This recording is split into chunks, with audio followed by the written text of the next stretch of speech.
السلام عليكم ورحمة الله وبركاته. أهلا بكم من جديد في مطبخكم، مطبخ دودي وماسة. البطاطس من الأكلات اللي ما بيختلفش عليها اتنين، مسلوقة، محمرة، مطبوخة، بلحمة، بفراخ، كلها حاجة كده زي القمر. عشان كده قررت النهاردة أشارككم وصفتي المعتمدة في عمل صينية البطاطس باللحمة. مش هتتخيلوا هي سهلة قد إيه، والتركية اللي أنا بعملها فيها بتاخد معايا البطاطس لحتة تانية خالص، طعمها تحفة. تعالوا نصلي على النبي وأقولكم أنا عملتها إزاي.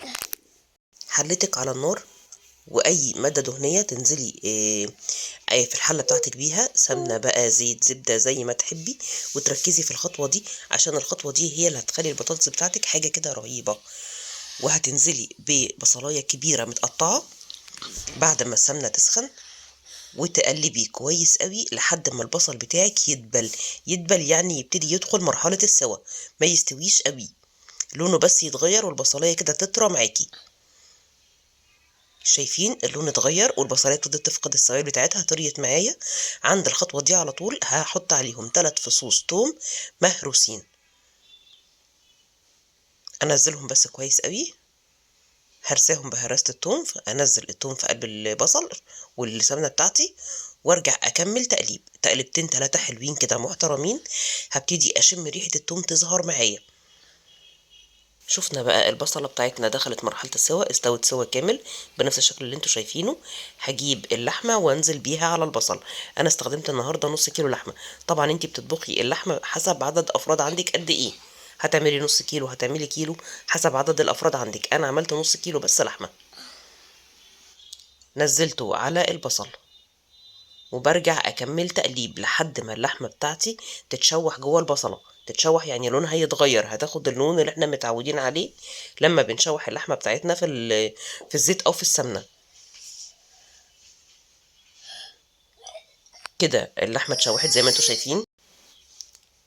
عند الخطوه دي هنزل عليها بمعلقتين 2 من معجون الصلصه الجاهزه، الصلصه المعلبه اللي بنشتريها من اي سوبر ماركت. وادي المعلقه التانية، وارجع اكمل تقليب. وزي ما انتم ملاحظين انا لحد دلوقتي ما ضفتش اي توابل. تقلبتين 3 كده لحد ما اللحمه تتغلف في الصلصه، عشان الحركه دي هي اللي بتخلي معانا لون البطاطس احمر وجميل جدا جدا في شكله وفي تقديمه. التوابل بتاعتي ايه بقى؟ ورق لورا، نص معلقه فلفل، ونص معلقه بابريكا مدخنه، مش اكتر من كده. وهنزل عليهم بعد ما اقلبهم تقليبه كويسه قوي قوي. هحط عليهم بقى الصلصه بتاعتي، الطماطم اللي انا ضربها في الخلاط. كام طماطمايه كده مضروبين في الخلاط. وبعد ما اللحمه خدت الشكل ده، هنزل عليها بعصير الطماطم اللي احنا ضاربينه في الخلاط. انا ما ضفتش ملح، ما حطيتش ملح خالص خالص خالص. خطوه الملح مش هنحطها دلوقتي خالص علشان اللحمه تستوي. بعد كده هغطي الحله دي وهسيبها لحد ما اللحمه تستوي 3/4 سوا. تعالوا نرجع نبص عليها. اساسا الريحه دلوقتي جايبه لاخر الشارع. هنبص على اللحمه كده، انا عايزاها بس يا دوب تتقطع معايا. هي كده تمام، الطرف اتقطع في ايدي. ارجع احطها تاني، وهنا بقى هضيف الملح. انا حطيت نص معلقه كبيره من الملح، ما زودتش ملح. نص معلقه كبيره من الملح، وهقلبها تغلي غلوتين 3 على ما اجهز صينيه البطاطس بتاعتي بنفس الشكل اللي انتوا شايفينه. وهنزل عليها بالصلصة اللي انا عملتها. والتركاية دي بتخلي البطاطس بتاعتي طعمها رهيب. فكرة ان اللحمة تستوي جوه الصلصة بتخلي طعم الخضار بقى، سواء بطاطس او اي حاجة هتعمليها بصلصة ولحمة، بتاخد معاكي الطعم في حتة تانية خالص. غلفت البطاطس كلها زي ما انتوا شايفين، وهاخد الصينية دي بحالها زي ما هي كده ادخلها الفرن لحد ما تستوي تماما. استوت وطلعتها بنفس الشكل اللي انتوا شايفينه.